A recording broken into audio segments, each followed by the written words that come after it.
Welcome back. I'm Dylan Burns, war journalist and Twitch streamer. I'm again here with IRI, legislative commentator on Twitch and YouTube, and the ever so lovely Riley Grace Roshong, who has a history working on, I know, multiple campaigns. She was involved in the campaign to elect the now governor of Maryland, turning Maryland from a red governorship to a blue governorship. We were at the party where that was announced with the balloons falling from the ceiling. It was a great time. That's right, we were. We were. You invited me. Yeah. It was a fantastic time.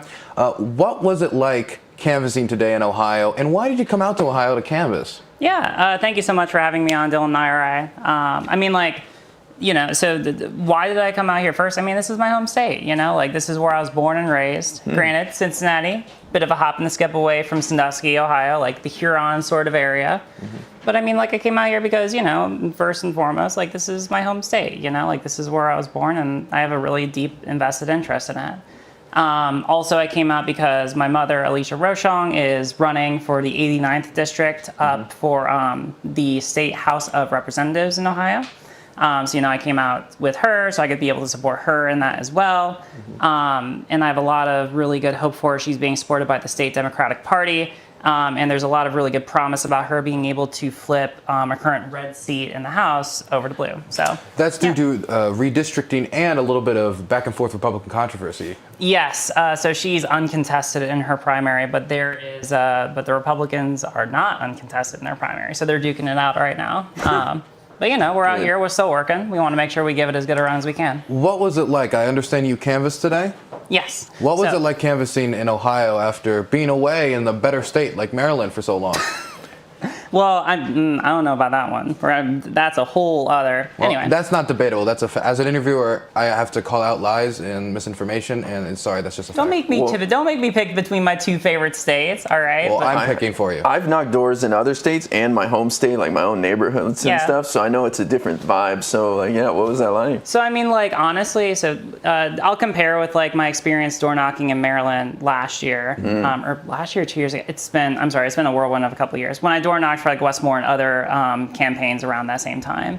So my experience door knocking today was actually really pleasant. I was able to get talked to a decent amount of people, and overall I think that this was an incredibly blue area for us to canvass in. I saw a lot of BLM signs. Yes, there are a lot of BLM signs. I did see one trans rights flag, which was it's something that we talk about a lot online, but seeing people kind of represent that IRL is still relatively newer. Sure.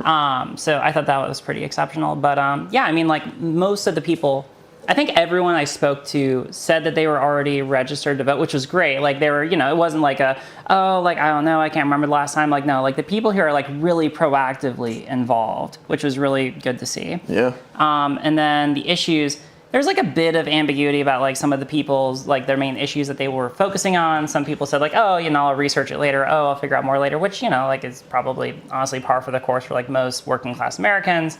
Especially younger people where it's dealing with school and work and what have you. But a lot of the really common things we saw people care about were they cared about Trump. Honestly, some people just said literally I'm just voting to get Trump out of office and that's the only thing I care about. Hey, whatever works. Yeah, but then there were a couple other people I had a long conversation with one woman and she was really, really pleasant to talk to, but she gave me a really in-depth sort of answers. The main thing she cared about was abortion, but then she talked about, taxes were important to her, pharmaceutical prices were important to her, the environment was important to her. And she went down I don't want to say a laundry list, but she gave a couple, but they were meaningful, right? They showed me what a lot of people, I think that she's probably a bit more representative of where especially older Americans are, who are a bit more left-leaning, who aren't super hard-line MAG or what have you. But overall, it was really nice. I will say one funny thing that happened was, and this is kind of a good problem to have, right? Was we eventually we were knocking on so many doors. Eventually, we came up to knock on one door, and the people came out oh, sorry, someone already came out and told us about it. And I was that's strange because it wasn't reflected in the app we use. And so we're okay, it must have been a bug or something. But then we went next door. And basically that's a line I use though when people call me or I'm I already signed up. Yeah. And so I was wondering about that. So then I went next door And I talked to another lady, and like one of the nicest ladies I had spoken to literally the entire day, but she was like, yeah, like this awkward guy came out here and like asked us like, hey, like what do y'all care about for the election? And I was like, oh, okay. And so I think that she was talking to someone who was like one of the newer canvassers. And so but it was really nice, because then she was like, okay, but I really want to know what you're doing. And so I was able to be like, oh, well, progressive victory. I mean, like, you know, we're activating young people, like people who probably haven't been as involved in politics before. And we're just trying to get people out to vote. And she was like, oh my God, that is so cool. And it was just like a really wholesome moment, you know, like a bunch of people who haven't been as involved in politics, like getting into the swing of it, you know? You know, as we're kind of the first wave of canvassers here in Ohio, and I think we're across the country, the first wave of canvassers are going out.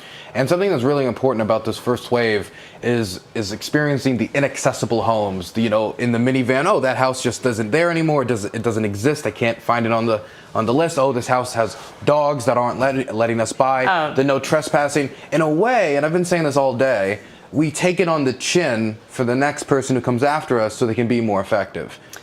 I mean, like, there are a lot of houses I walked up to, and mind you, like, you know, you always hear, especially online, like, you know, to not judge based off of appearances or what have you, but, like, you really do see that come to play when you go out canvassing, because there's a lot of houses you see where there hasn't been a lot of work on them, or there might be there was one house that we went to where there was like we don't call the police, and there's like a firearm under it, like it's kind of doormat, and it's like, you knocked damn. on that door? I knocked on that door. I stay away when I see like no trespassing. No, I'm like, okay. Well, I mean, here's a flyer. But here's the thing, though. Like, I knocked on the door, and the guy came out, and he was again like super nice, and he was like, "Oh yeah, no, like I'm already registered to vote. Yeah, fuck Trump, and I'll see you at the polls." Based. You know, so it's like you just cannot. I mean, like, you know, sometimes those can be useful heuristics, but you know, like that was just to me, like a really good example where it's like not what you would necessarily expect. Yeah, my experience is mostly people don't answer, and that's okay. I don't answer my door very often, but you still leave a flyer, and I've read that it increases turnout by like 1%, even just leaving a flyer. Sure.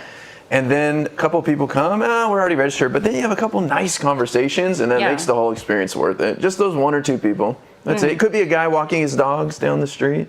So I had an experience with somebody answering the door. It was an older gentleman, and he made clear to me, like, I'm center right. I'm center right. I voted multiple different ways in each election, but I will not let that man back in the White House. I'm voting against him. It's my main issue. And then that was that. I mean, there's a lot of people that I found here that are... I was concerned that people would forget how bad the Trump presidency is and how worse it would be in a second term, considering not only is... I remember the first term in the lead up to Trump when they were saying, don't worry, he'll surround himself with experts, trying to convince everybody who was kind of concerned. And he did, but then he fired the experts, and then he fired the replacements to the experts, where this time I feel like he has his ducks in a row and he has an idea of what he wants to do. And so that's something that really concerns me, but I was worried that with 3-4 years, you know, people sometimes tend to change their mind about past presidents given a little time. Like Bush has a generally positive approval rating now. Does that mean people now support the Iraq War or support? No, it just means that their opinions have changed. Thankfully, at least in this area, it doesn't seem to be the case.